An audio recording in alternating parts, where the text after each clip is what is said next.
Hello everyone. Now we are going to start the microorganism and their types. So first we have to understand what are microorganism. So I'm just going to write definition for microorganism over here. Okay. So I'm just writing the definition for microorganism. So those organism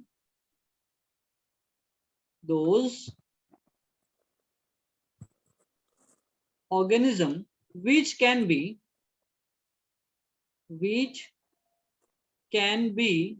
observed with the help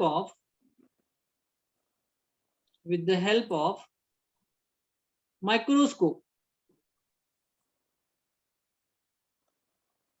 are called as microorganism.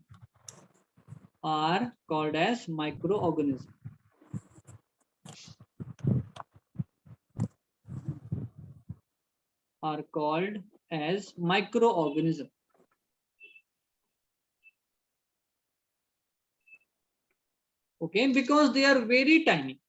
Very tiny. Okay, so let's discuss from your notes now.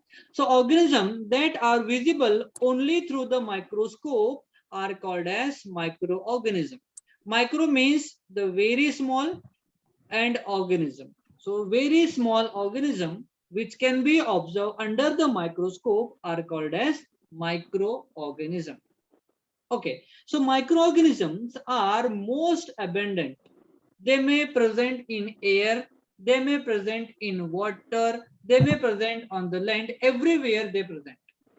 Okay, on our planet. They are found almost everywhere. In ice cold region, on hot spring and desert also, and even inside the body of animal and human beings. They present everywhere, beta, everywhere. Okay, microorganism, they present everywhere on the earth. Some live alone while some grows in the groups called colonies. Okay, some microorganisms, they live alone individually as an individual existence, and some type of organism, they live together in colonies. They may be unicellular, means they may be made up of single cell only, and they may be multicellular, means they may form by two or many cells. Microorganism can divide it into 5 major groups. We have divided microorganism in 5 major groups. Number 1, we have bacteria. Number 2, we have protozoa. Number 3, we have fungi.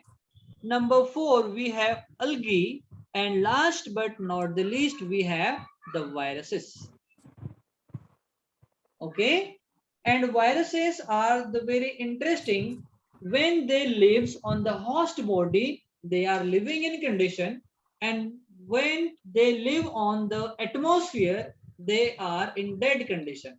So we can say viruses are the connecting link between living and non-living things.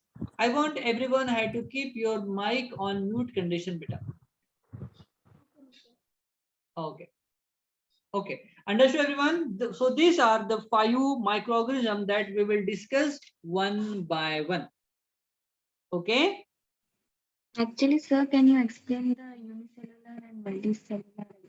Okay, so we discuss about the amoeba. So that amoeba is made up of the single cell only. That means that amoeba perform all the life processes by using single cell. So those organisms, they are made up of single cell, means one cell, are called as unicellular. Uni means one and cellular means made up of the cell.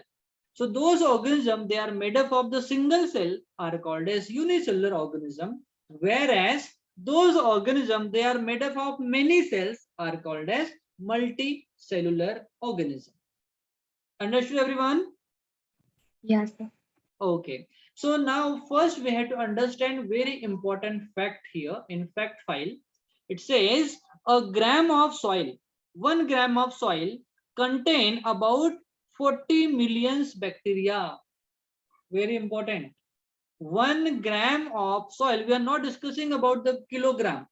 We are discussing about the gram. So 1 gram of soil contain about 40 millions bacteria. OMG. It's really very large number. Okay. So now we are going to discuss about the bacteria. Okay. Bacteria, okay, they are among the smallest and oldest organism found on Earth. Okay, bacteria are the smallest and oldest organism found on the Earth in our planet. Bacteria are unicellular, means they are made up of single cell only. That's what they are, unicellular organism. Uni means one and cellular means made up of the cell. So bacteria are made up of single cell. That's what they are called as unicellular organism. Different bacteria have different shape. Okay. So on the basis of their shape, we have named them differently. Suppose if they have rod shape, if they are rod shape, so they are called as bacilli.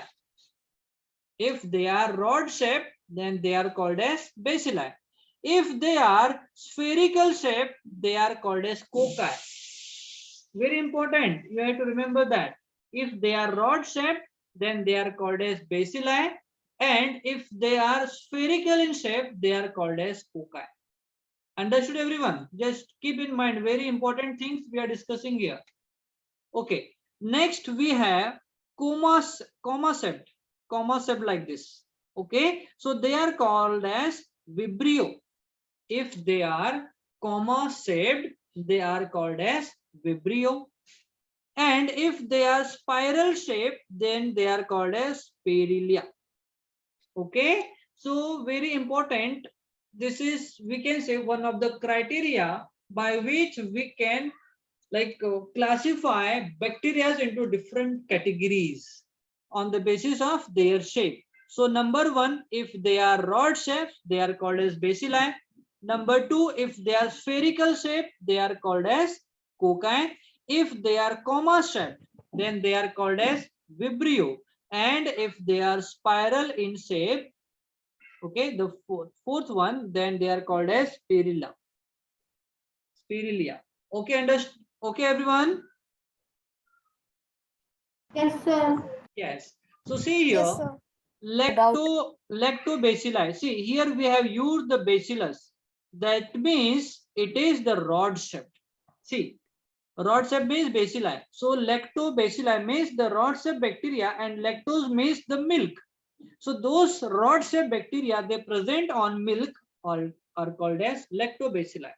And streptococci. Okay, so see, streptococci. Cocci means they are spherical in shape.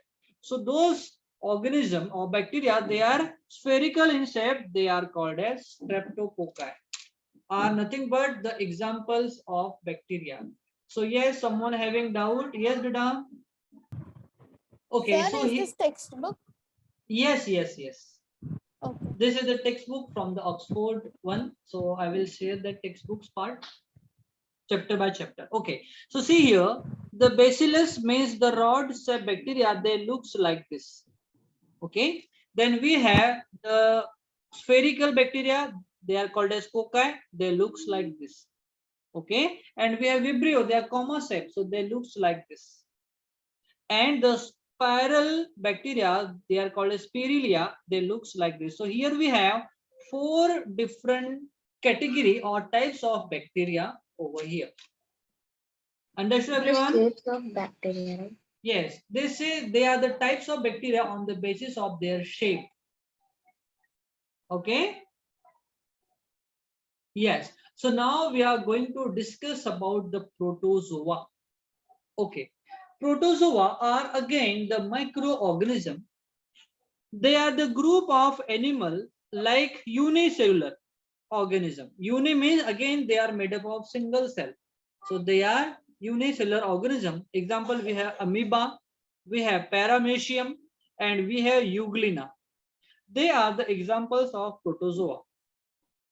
Okay, so they are also called a disease causing microorganism. They also cause some kind of disease in human being as well as in different organism. Okay, everyone. So here we have example called amoeba. Here the amoeba we have. Here we have paramecium, and here we have the euglena. Next we have the fungi. They are the group of single-celled or multi-celled. They may be single-cell, they may be multicellular organism. So we can say fungi can be unicellular, means they are made up of single cell. They may be multicellular. Fungi may be either microscopic. If they are unicellular, then we have to observe under the microscope. Okay, if they are microscopic, then they are unicellular, like we have yeast and molds. So yeast and molds are the microorganism or microfungi. Or macroscopic, means they may be large, means they are made up of many cells, so they are multicellular organism, like mushroom. So mushroom is also fungi that we used to eat also. It is very delicious. We used to have in pizza also. Okay, mushroom and toadstools. All the fungi lack of chlorophyll, means they are non-green organism, means they do not contain chlorophyll, hence they are not autotrophic, means they are not going to perform the photosynthesis, hence they totally depends on other organisms, means they totally depend on dead organic matter of the plant and animal. Okay, they totally depends on dead organic matter of plant and animal for their food, hence they are also called as saprophytes. You have already discussed in your last class, means in 7th class you already discussed that saprophytes, and derive their nutrition from the decaying matter, means dead matter of animal and plant. They used to grow on them, and they used to get their nutrition from their own, the decaying matter. One fact we have here about the fungi: not all fungus and algae are the microscopic. Some of them are quite large. Example, we have mushroom and seaweed. Seaweed is nothing but the algae, and mushroom is nothing but the fungi. Okay, now we are going to discuss about the algae. They are the group of simple plant-like organisms. So algae are plant-like organisms, and they contain chlorophyll, means they are green in color. So some of them may perform the photosynthesis in order to prepare their own food. They may be unicellular. In case of Chlamydomonas is the unicellular algae, or multicellular like seaweeds. Okay, so seaweeds means again they are the plant, they present on the sea bed or sea in water, so they are called as seaweeds. And unicellular we have Chlamydomonas. Just do remember, name of the unicellular algae is Chlamydomonas and multicellular algae is seaweed. Some unicellular algae also exist in colonies, okay, like caldera and diatoms. Okay, caldera, and it is adiantums, but it is here given the diatoms, but it is adiantums. ADI. Okay, so I'm writing here ADIATOMS, adiatoms, or it is also called as diatoms. Okay, understood everyone? So here we have understood about algae. They are unicellular, maybe multicellular, and we have already discussed their types also. Last And but not the least, we are going to discuss about the viruses. So viruses are so small that cannot be seen using ordinary compound microscope. So they are more than microscopic, or we can say they are smaller than the microscopic. Okay, that's why we cannot see them with the help of compound microscope. So in order to observe them, we require electron microscope. So they are Sir, usually, electron microscope is very costly. yes, very powerful. We'll discuss that here only. So they are very, they are usually studied with the help of powerful microscope called electron microscope. So electron microscopes are very powerful. They have very high magnifying power by which they can observe electrons also. That's why they are called as electron microscope. Okay. So viruses, Sir, it cost around 1 lakh, 2 lakh, right? maybe, yes. And it depend on the, the type they have. Okay. So like viruses are hard to classify as living or non-living. We already discussed that it is very difficult to classify viruses whether they comes under living things or non-living things. Because why? Because when they present on the host body, they are in living condition, but when they live outside the host body, they are in dead condition, non-living. That's why it is very difficult to classify them whether they are living or non-living things on their own. They shows no sign of life because they have no sign of life. However, they reproduce inside the cell of organism such as plant and animal. So they used to grow on the cell of the organism inside the cell, okay? And they used to reproduce, okay? So animal, so they used to reproduce in plant also, animal also, and in bacterial cell also. So we know that Nicotina tobacum, okay? So you know Nicotina tobacum, the tobacco, you know na tobacco? Sir. Yes.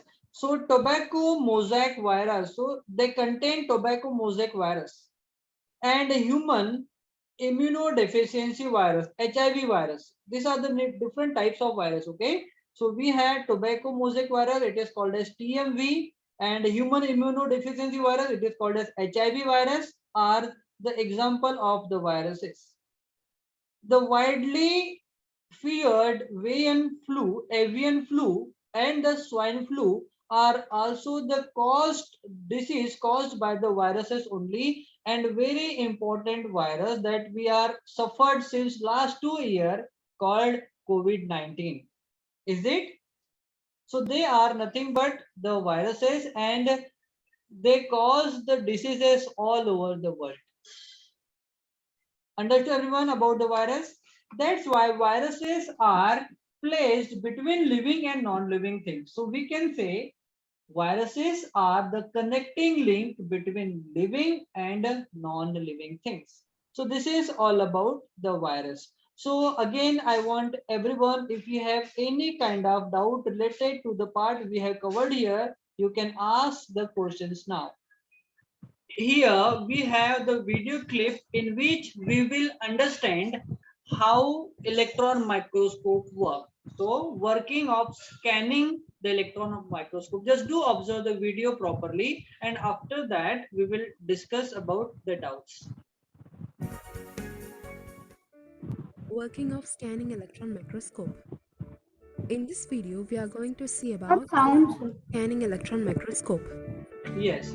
Internal parts of scanning microscope: So these are the electron internal gun, parts. Electron anode, gun, anode, condenser lens, condenser objective lens, objective lens, X-ray detector, and X-ray detector. secondary detector. And secondary detector we have here. These are the parts of electron microscope. A high-energy electron beam is produced by an electron gun. The beam is focused to a spot of about 100 angstrom diameter and made to scan the surface of the specimen. The scintillator collects the secondary or scattered electrons and converts into light signal. Backscattered electrons reflects to the surface and deeper from the specimen is also known as reflected electrons. So this is the way how electron microscope works.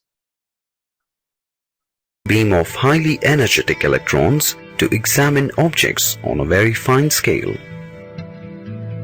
The electron microscope gives information about the topography, morphology, composition, and crystallographic nature of any object.